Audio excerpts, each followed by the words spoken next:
Human psychology ఒకటిను contemporary youth లో ఉండే అవును ఆ ఫోలిడ్ నేచర్ ఉంటుంది కదా, దాని మీద ఆధారపడి దాన్ని రిలేటబుల్గా ఉండే పర్సన్స్ కావాలి. ఒక విప్లవ్ అనే ఒక ఎడిటర్ మాకు is the one of the finest find for this film. తను దొరికాడు, తను మాతో మింగిలాడు. అక్కడ నుంచి మళ్ళీ కొత్తగా వచ్చేవాడు, మళ్ళీ ప్రాసెస్ స్టార్ట్ చేయాలి. సో ఇవన్నీ కూడా డెలివరీ చేయడానికి చాలా ట్రయల్ అండ్ ఎర్రర్ పీరియడ్. ఆ టైంలోనే సమ్మర్ రిలీజ్ చేద్దాం అనుకున్నాం. సమ్మర్ డేట్లు మిస్ అయిపోయినాయి. సమ్మర్లో ఏ సినిమాలు అందరూ ఫోన్ చేసేవారు, మంచి డేట్లు మిస్ అయిపోతున్నాం, మంచి డేట్లు అది ఇంకేం సినిమా పో అని. నేను ఒకటే నమ్మాను, మరి సినిమా బాగున్నప్పుడు అది ఏ సీజన్లో వేసినా ఆడుద్ది. అంటే సీజన్ అడ్వాంటేజ్ ఉంటుంది. సీజన్ అడ్వాంటేజ్ తీసుకుంటాక హాఫ్ బేక్డ్ ప్రోడక్ట్ వేయలేం. చెప్పారు అందరూ మే 18, మే 26 ఆ సినిమా రావట్లేదు, ఈ అడ్వాంటేజ్. అందుకే ఈ సినిమా ఏ సీజన్కి వస్తుందో తెలియదు అని చెప్పి జూలై 14 ఈజ్ ద ఫైనల్. మేము అనుకున్న దాంట్లో బెస్ట్ డేట్. తర్వాత ఇంకా కళ్యాణ్ బాబు సినిమా వస్తుంది, చిరంజీవి గారి సినిమా వస్తుంది, రజనీకాంత్ గారి సినిమా వస్తుంది, పవన్ కళ్యాణ్, విజయ్, సలార్, ఇంకా అక్టోబర్ వరకు ప్యాక్డ్గా ఉంది. జూలై 14 రాకపోతే సత్యమే ఇంకా. అందుకే ఆ రోజు ఇంకో నవీన్ గారి సినిమా ఏదో ఉంది అనుకున్నారు, తర్వాత పోస్ట్ పోయింది. సో దానికి మాకు అప్పుడు మేము ఫైనల్గా డిసైడ్ అయినప్పుడు ఒక 50-60 డేస్ ఉంది. దాంట్లో 11 డేస్ షూట్ బ్యాలెన్స్ ఉంది. 11 డేస్ షూట్ చేసాం. డే అండ్ నైట్ ఎవడో పడుకోలే, అందరూ 2-3 అవర్స్ పడుకునేవాళ్ళు, షిఫ్ట్లు భారీగా పడుకునేవాళ్ళు. అంటే మాకు రవి అని ఒక రైటర్, మా Namburi Ravi, he helped very hard. ఎందుకంటే ప్రోడక్ట్ రావడానికి. అలాగే సీనియర్ కో డైరెక్టర్ ఒక అటాచ్ చేశాను. పాత co director he is unable to handle these. So కొత్త కో డైరెక్టర్ ఒక ఆయన పాత సార్ కానీ ఇండస్ట్రీలో 30 ఏళ్ళ నుంచి ఉన్నారు, ఆయన తీసుకుని వాళ్ళందరూ కూడా రాజేష్కి రైట్ హ్యాండ్స్లో వచ్చి, అంటే ఒకళ్ళు చేసే తనకు పని ఈజీ చేశారు. అంటే జూలై 14 చేయటానికి ఒకళ్ళు పరిగెత్తే దీనివల్ల 4 పరిగెత్తాం. సో ఆ డేట్ మా అచీవ్మెంట్ అంటే జూలై 14 రావడం అనేది చాలా పెద్ద అచీవ్మెంట్. అన్ని ఎడిటింగ్లు, పోస్ట్ ప్రొడక్షన్లో పోయి ఇది చూసి అప్పటికి యూఎస్లో ఒక కాపీ వెళ్ళింది, నాన్ యూఎస్ ఒక కాపీ వెళ్ళింది, ఇండియా ఒక కాపీ వచ్చింది. సో అది 3 వెర్షన్స్ వెళ్ళినాయి. సో ఏ వెర్షన్ వెళ్ళినా ప్రతి వెర్షన్ హిట్ అయింది.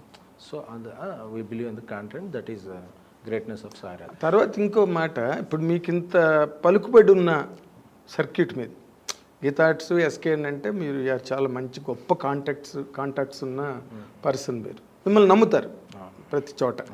ఇంతకన్నా మంచి కాస్టింగ్ మీరు ఊహించలేకపోయారా? ఊహించినా దొరకలేదా? అంటే ఓకే, సినిమా రిలీజ్ అయిన తర్వాత వాళ్ళు అద్భుతంగా చేశారు. నేనే నా ఇంటర్వ్యూలో చాలా చోట్ల చెప్పాను, బయట చెప్పాను. బట్ యాజ్ ఏ క్రిటికల్గా ఒకసారి ఆలోచిస్తే మీరు ఇంతకన్నా మంచి కాస్టింగ్ మీరు ఊహించలేకపోయారండి? అంటే మంచి కాస్టింగ్ అన్నది ఎప్పుడు ఏదవుతారంటే వాళ్ళు మంచి నటులు అయితే అది మంచి కాస్టింగ్ అని నమ్ముతారు. అంతేగాని వాళ్ళకి మంచి రీచ్ ఉంటేనో, లేకపోతే వాళ్ళు ఇంకా ఇంతకుముందు హిట్ సినిమా చేసి ఉంటేనో అది మంచి కాస్టింగ్ అన్నాను. పైగా ఈ సినిమా నేను ఫస్ట్ టైం గీతాట్స్ బ్యానర్ కూడా వేయలా టైటిల్స్లో. మాస్ మేకర్స్ని నేను మారుతి బ్యానర్ పెట్టాం, తీసాం. అంతా ఒక ఫ్రెష్గా వెళ్దాం అంటే నా అరవింద్ గారు చెప్పారు, నాకు ఛాన్స్ ఇవ్వండి, నేను ఇండివిజువల్గా ఒకటి చేసి నిరూపించుకుని వస్తాను. ఎందుకంటే ఎప్పుడు చేసినా మీ షాడోలోనే ఉంటే అయిపోతుంది, మీరు అలా ఉండాలి, నేను ఇలా ఇదవ్వాలి. బట్ నేను ఒకసారి నాకంతా చేతికి ఇస్తే నేను ఎంతవరకు ఫుల్ఫిల్ చేయగలను అనేది ఒకసారి నేను ఛాన్స్ తీసుకుంటాను. He agreed, accepted and he funded Sampath. So అన్ని రకాలుగా ఉన్నారు. బట్ చేయటం అంతా నేను చేయటంలో నేను రాజేష్ అనుకుందే కొత్త వాళ్ళకి వెళ్దాం. అంటే ఇప్పుడు ఏ బ్యాగేజ్ ఉండకూడదు వాళ్ళ మీద, వేరే ఉన్నాయి అనే ఆనంద్ నాకు ఫస్ట్ నుంచి తెలుసు. తను ఎందుకంటే గ్రేట్ యాక్టర్, తను అంటే నెక్స్ట్ డోర్లో ఉంటుంది. తన ఆనంద్లో ఒక ఇన్నోసెన్స్ ఉన్న ఒక అమాయకత్వం ఒక ఉంటుంది. అతను మోసపోయాడు, మోసం జరిగింది ఇదంటే ఆడియన్స్ కనెక్ట్ అవుతారని నేను నమ్మాను. ఆనంద్ ట్యాక్సీ వాళ్ళ సెట్స్కి వచ్చినప్పటి నుంచి తనకు మంచి హీరో అవుతాడు, మంచి నటు అవుతాడని నాకు నమ్మకం ఉండేది. నేను ఫస్ట్ నుంచి ఆనంద్ ఆ క్యారెక్టర్ అనుకున్నాను. అలాగే ఒక తెలుగు అమ్మాయిలు, ఎందుకంటే తెలుగు అమ్మాయిలు ఎవరు ఎక్కువ పెట్టవు అంటే వాళ్ళే రావట్లేదు కదా తెలుగు అమ్మాయిలు, దొరకట్లేదు. నాకు తర్వాత తెలిసింది తెలుగు అమ్మాయిలతో పెట్టుకుంటే ఏముంటాయి ఏంటే ఇబ్బందులు ఏముంటాయి, అసలు ఏంటంటే ఇబ్బందులు అంటే ఈ ఒక 6-7 తెలుగు అమ్మాయిలతో పనిచేశాను ఈ రోజుల నుంచి. ప్రేమగా చిత్రం, రొమాన్స్, మన ట్యాక్సీ వాళ్ళ, ఒక 5-6 ఫిలిమ్స్ నేను చేసినప్పుడు తెలుగు అమ్మాయిలతో ఉండే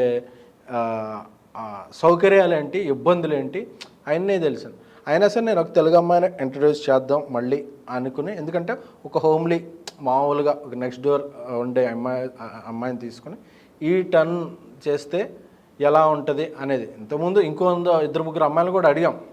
సో వాళ్ళు ఏంటంటే మేము పెద్ద హీరోతో చేస్తున్నాం, పెద్ద హీరో ఛాన్స్లు వచ్చేస్తున్నాయి, లేదు మేము అని చెప్పి they rejected the film.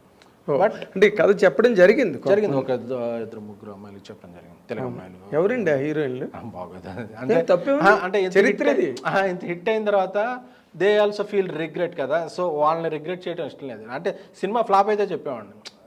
So వాళ్ళ డెసిషన్ కరెక్ట్ కాబట్టి చెప్పాడు. ఇప్పుడు హిట్ అయింది కాబట్టి I don't want to make them regret. So అంటే వాళ్ళు అప్పటికి ఆల్రెడీ దే ఆర్ రిగ్రెటింగ్ కదా, వాళ్ళు ఇప్పటికీ నా టచ్లో ఉన్నారు. దే ఆల్సో ఎక్స్పెక్ట్ మేము అనుకోలేదు డేట్స్ అంటే పాపం వాళ్ళు కూడా వేరే సినిమా చేయటం ఇలా వచ్చింది. సో ఏదైనా ఎవరికి ఏది రాసి పెట్టి ఉంటుందో అది రాసి పెట్టి ఉంటుంది. ఆ రాసి పెట్టుకున్న దాన్ని నిలబెట్టుకోవాలి అంతే. సో అలాగా వెళ్ళాల్సిన సందర్భం ఇది. ఈ కాస్టింగ్ అయితే నేను ఐఎమ్ హ్యాపీ.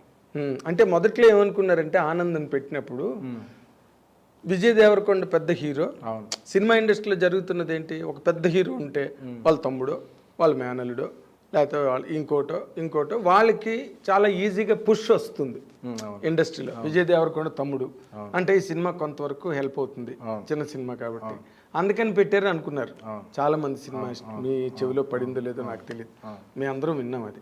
బట్ మీరు ఆనందం చూసిన విధానం వేరు కంప్లీట్గా, అది ప్రూవ్ అయింది సినిమాలో అఫ్ కోర్స్.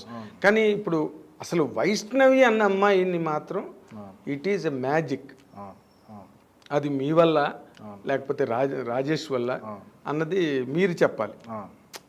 ఈ రాజేష్ అమ్మాయిని ఫైండ్ అవుట్ చేశాను, నేను అమ్మాయి రాజేష్ ఇద్దరం మళ్ళీ మ్యూచువల్గా ఒక ఫోటో షూట్ అది చేసాం, అన్నీ చేసాం. ఈ అమ్మాయి డెలివరీ చేస్తుంది అంటే మాకు చాలామంది చెప్పారు ఆ అమ్మాయిని పెట్టుకోవద్దు, నాకు శాటిలైట్ ఓటీటీ అనేది చేసుకుంటారు, పాపులర్ ఫేస్ ఉంటే విల్ గివ్ అంటే థంబ్నైల్సే మాకు ఇంపార్టెంట్ ప్లాట్ఫామ్లో స్ట్రీమ్ అయ్యేటప్పుడు. సో ఒక popular face or known face will get you more price for the product అని చెప్పారు. బట్ ఐ బిలీవ్ ఎవరో ఎక్కడో ఏదో రిస్క్ చేయకపోతే వీళ్ళు ఎక్కడి నుంచి వస్తారు, ఎవరిస్తారు.